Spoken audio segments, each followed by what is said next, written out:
The Florida Gators just took care of business against the Miami Hurricanes with a 7-2 win in Game 1 of the series.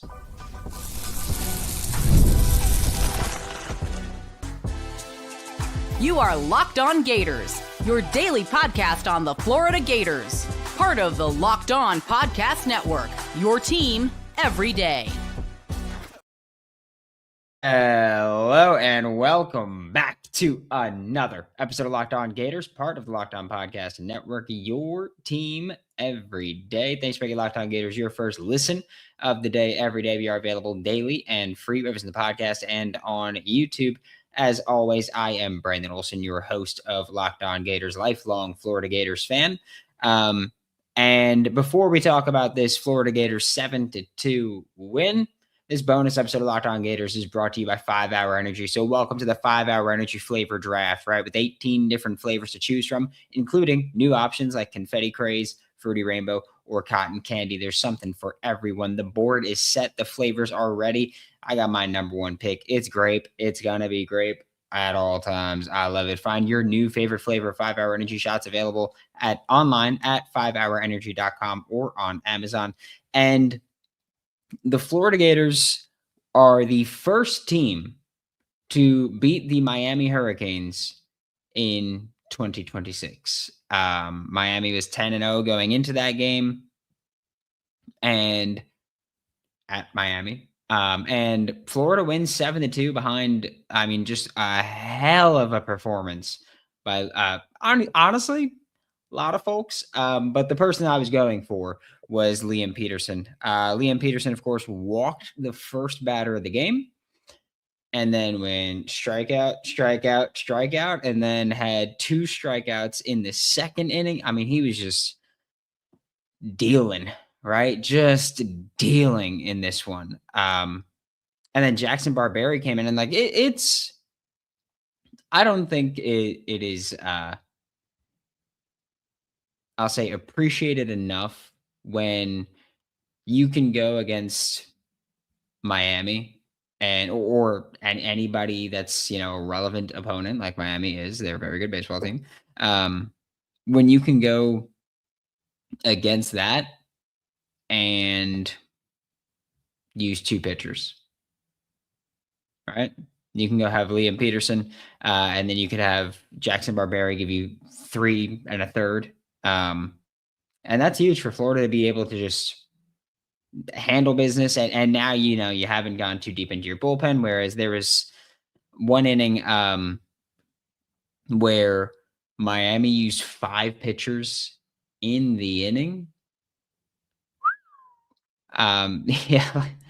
Like Drake said, glad to see so many of those fans stay late to get the full BTA experience. You love to see it. Yeah, I will say that crowd did not empty out much. They were all still right there, just watching it happen to their team. And honestly, it could have been much worse. And like Blake Sear, that the top of the 8th inning when Florida had bases loaded, no outs. And man, if Blake Sears just went a little bit further and he hit a grand slam against Miami, that would have been nuts. Look, Florida right now is just in who was it that said that, right? We're putting BTA in multiple sports on a weekly basis from Destroyer 5689. Yeah. Right? Yeah, Florida's doing it all, and it's a fun time to just enjoy what's happening. But and you've got your young guys stepping up, and that's always fun to see, like Cash Strayer, Jacob Kendall. Like just watching young guys play well for you, always awesome. But the pitching staff in this game, just dominated, right? Going into that game, Miami was averaging 15.5 runs per game. And I know that, yes, it was not against the toughest competition in the world, but 15.5, and you held them to 2. And let's also throw this out there. I don't think we need to really harp too much on some of these schools, being a lower conference. The level of competition, yeah, there's definitely a bit of a gap, but like there's good ball players throughout, right? Like Stetson has dudes. Kent State has dudes. Like there's dudes throughout. And so I don't care who Miami was playing. They were putting up runs, and that is really hard to do. And Florida did something that was also really hard to do, which is held a team averaging 15 and a half runs per game to 2. And that was just, again, it was great to see that Liam Peterson. I don't know what the hell happened. He had that leadoff walk, and then like something just switched in him, and he just started going off. Um, it was great to see the pitching staff go out. A pretty like I don't know what the term to describe what I'm trying to say is, but just like a really composed night by the pitching staff, I guess I'll say, right? Like nothing ever really felt like things were getting away from 'em too bad. Um, you didn't have walks piling up. You had, I mean, one inning for Miami was a check swing double, and it's like, all right, dude, like, come on. Um, so Florida's pitching staff in this one just put in work, loved it, and again, keeps everybody fresh, or keeps most of your pitching staff fresh for the rest of the games of the series. And Florida could hopefully, right? Screw it, why not? Hopefully go for a sweep here. I don't think it's gonna happen personally, but if it does, be thrilled about that one. We're going to talk more about this game. We'll talk a bit more about the offense when we get back with Locked On Gators. The biggest stretch of the college basketball season is almost here. It's right around the corner. Buzzer beaters, bracket busters, unforgettable moments that everyone's talking about the next day, the next week, the next month, the next year, always, right? The next decade. There's still moments that we will talk about. The hard part's always actually getting tickets, though. Long queues, prices jumping around, and surprise fees at checkout. The Gametime app gives fans the advantage with constant innovation, and it's how you unlock amazing tickets and experiences in just a few taps. Take the guesswork out of buying college basketball tickets with Gametime. Download the Gametime app, create an account, and use code Locked On for $20 off your first purchase. Terms apply. Again, create an account, redeem code LOCKEDON for $20 off. Download the Gametime app today. And CoastPay is giving Locked On College listeners up to $2,000 of credit for your business when you get started today. If you manage a crew, whether that's construction, HVAC, landscaping, any operation with trucks on the road, you already know how messy gas and material spending can get. Cards get shared, receipts disappear, and month end turns into an absolute headache. CoastPay fixes all of that. It's the modern fuel card and expense management tool built specifically for fleets. So right now, CoastPay is offering our listeners up to $2,000 of credit when you get started at coastpay.com/lockedoncollege. Go to coastpay.com/lockedoncollege to see how you can earn up to $2,000 of credit. Terms apply. The Coast Visa commercial credit card is issued by Celtic Bank. All card accounts are subject to credit approval.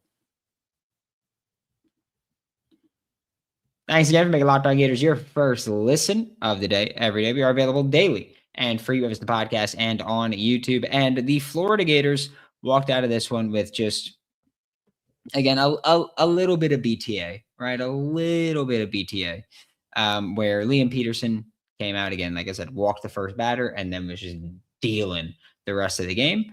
And for Florida, like your bats, Brandon Olsen came out and just went off today.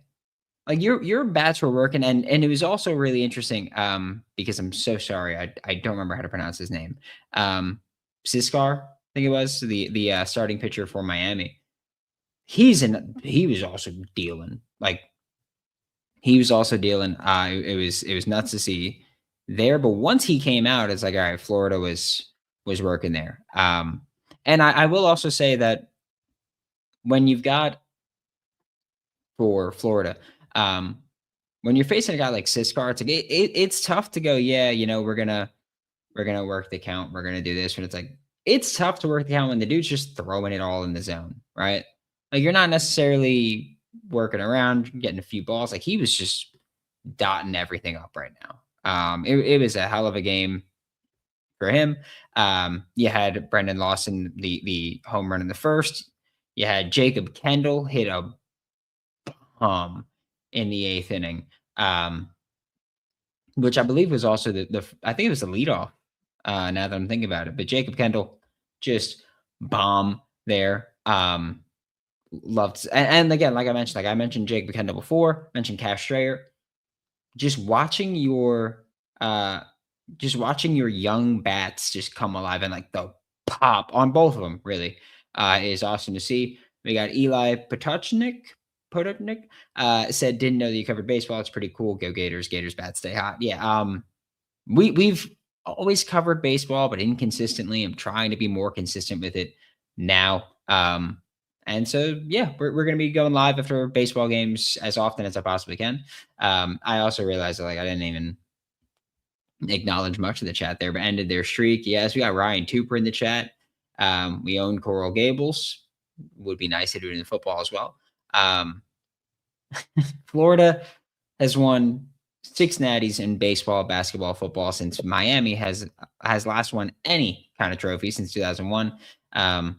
Which, yeah, Miami has not won a series at home versus UF since 2014. Liam Peterson could be the number 1 pick in the draft. We'll see about that. About number 1. First pitcher.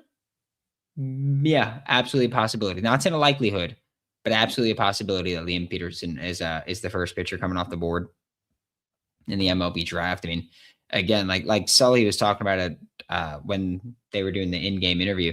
He's like, look, like there's times where he'll lose it a little bit, but like his stuff is just so good where he just makes plays, right? So it's just like, yeah, like, when you got someone that could do it, you got someone that could do it. Brandon hardest working Gator media reporter. Outstanding. Thank you, Gilbert. I try to be, right? People will be smarter than you. People might be better than you, but you can always outwork people, right? You can always outwork people.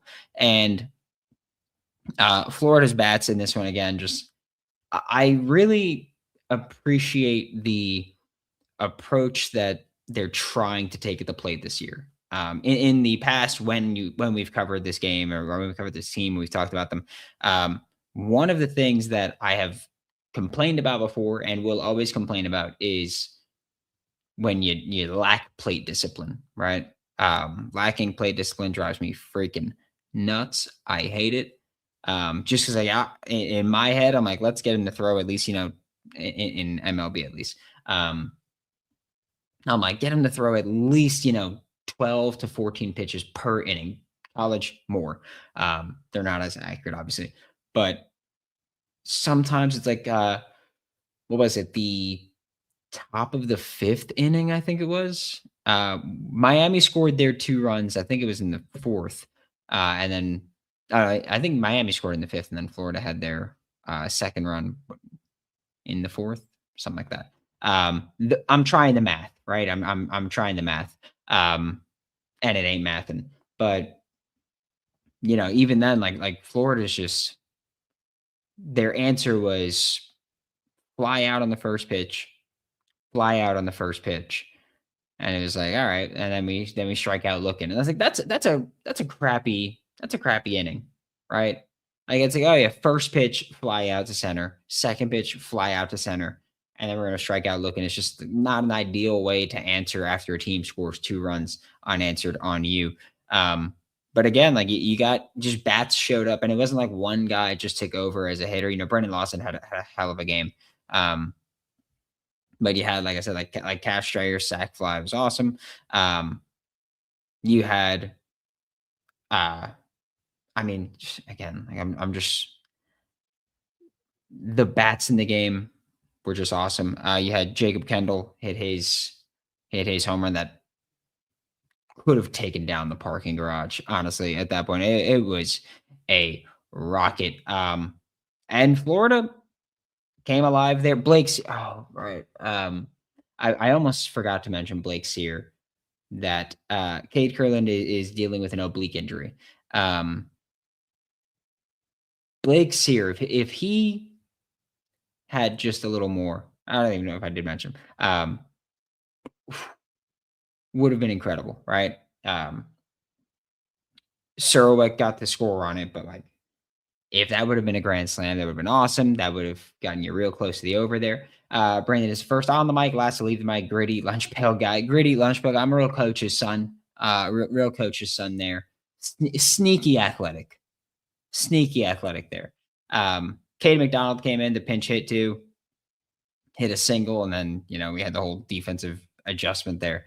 But Florida goes in, handles business, and again, Jackson Barbera. Like I do think Jackson Barbera needs just again more of the credit than he's getting for it, because like you get 3 1/3 from a guy in game 1 of the series, that sets you up a ton.